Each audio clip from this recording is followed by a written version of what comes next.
And now we move to another key Beijing Plus 25 emphasis, and that is inclusive leadership. Um, People talked earlier about women in politics, and women in business, but frankly, we also need women in other parts of society. So our next speaker is the Minister of Defense of North Macedonia, the Honorable Radmila Shekerinska. She comes from an interesting background. She's started out with a degree in electrical engineering, and then she got a master's in international diplomacy from Tufts University here in the United States. She was actually part of the ministry already when the country was trying to become a member of NATO and also as a member of the European Union. She has a terrific project that I'd like for you to hear. Minister, the floor is yours. Thank you, Irene, for the invitation and the opportunity to listen and hear a lot about Beijing. I have not participated in our delegation in Beijing, but this was more or less the time when I started my political career. And I have to say that it was a lonely place for women, especially for young women. And I have discovered that having leaders that are diverse, that come from different ways of life, represent different communities, actually makes a difference.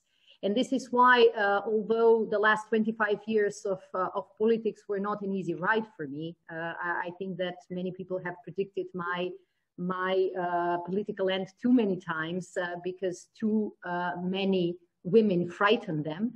I think it was very clear for us that the political landscape has changed because of the way practically the composition at the decision-making table was changed. So I'm a firm believer, and this is why I think I have survived, is that when you enter a political life, you have to be driven by this desire to change things for the better, by this desire to actually help others go through this transition without the same obstacles that you have gone through. And this is why you will see part of the video dedicated to this change of the landscape in the military and in the defense.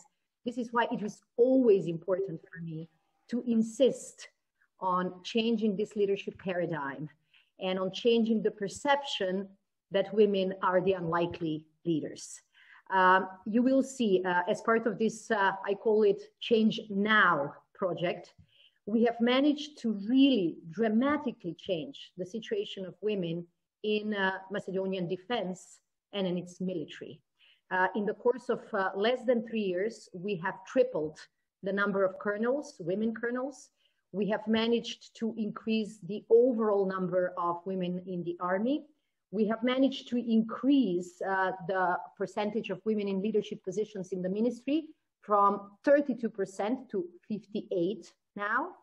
And what we have seen as the most important part of the change was, of course, the huge increase of young women who actually joined the military academy. 15 years almost after the Beijing conference, our military academy was still unavailable for girls and young women.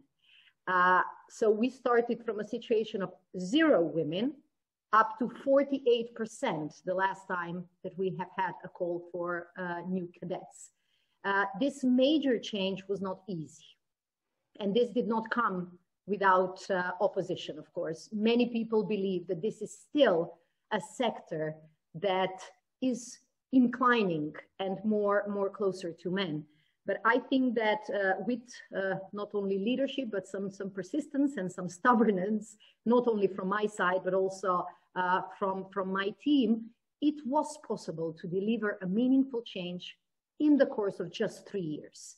I have seen this happening, and this is why this reform, this change in the defense sector was easier, because I have had my experience in the political realm. I have entered the political arena, as I said, too young, but I have learned a lot during some of those battles. And what I have seen was a remarkable change, for example, in parliament, when I was 1 out of only 7 women members to a situation in which more than almost 40% of the members of parliament are women, the situation that we have now. And in order to change parliament, we needed to fight really hard to change our political parties. So it is through fighting that I have developed, not only as a person, but also as a politician. I have become the first and unfortunately still the only leader of a major political party in North Macedonia. I was elected as the first Minister of Defense. I was unfortunately the only woman that was actually attacked by nationalists in parliament because of my political views. But it's all these things that have allowed me and my colleagues, a number of strong women, to really push further. And I have to say that we have discovered that leadership is about your willingness to change, and that your willingness to change depends very much on your courage. This courage was necessary in order to pick up the right fights, but also to form the right alliances. And I think that it is in this balance that we find the possibility for success. I think that our leadership also proved to be a bit different. I remember when I was elected a Minister of Defense, my husband heard a lot of comments that he will have a general in the house. Of course, I'm not a general, neither at home nor at work, because I don't think that I should be. I do believe that most of us women in decision-making, not only in politics, we are stronger because we believe in partnerships, because we believe in debate, and because we put our emphasis on facts and accept different views. And many people, especially some of my male colleagues, have believed that this is due to our weaknesses. But I do believe that our openness, the dedication to persist, not to give up, to open and not always close doors, the fact that we are self-confident enough not to allow our vanity to create unsurmountable changes, this is what makes us strong, reliable, and necessary. And this is why I am a firm believer that institutional change is not something that we should postpone for better times. I was elected a Minister of Defense in order to put my country or push my country towards membership to NATO. I have accomplished that goal, but it did not prevent me for pursuing also a very strong gender agenda that was possible because I was supported by quite a few strong men and women who saw this as an opportunity for sustainable and meaningful change. So finally, we are now celebrating 25 years from Beijing. I don't think that we have another 25 years. Or as someone has said just a few days ago, time waits for no woman. And therefore, I do believe that with strong women across the world, with strong women cooperating with each other on all these incredible areas that we have discussed, I think that we can make the next Jubilee full of additional successes. Thank you.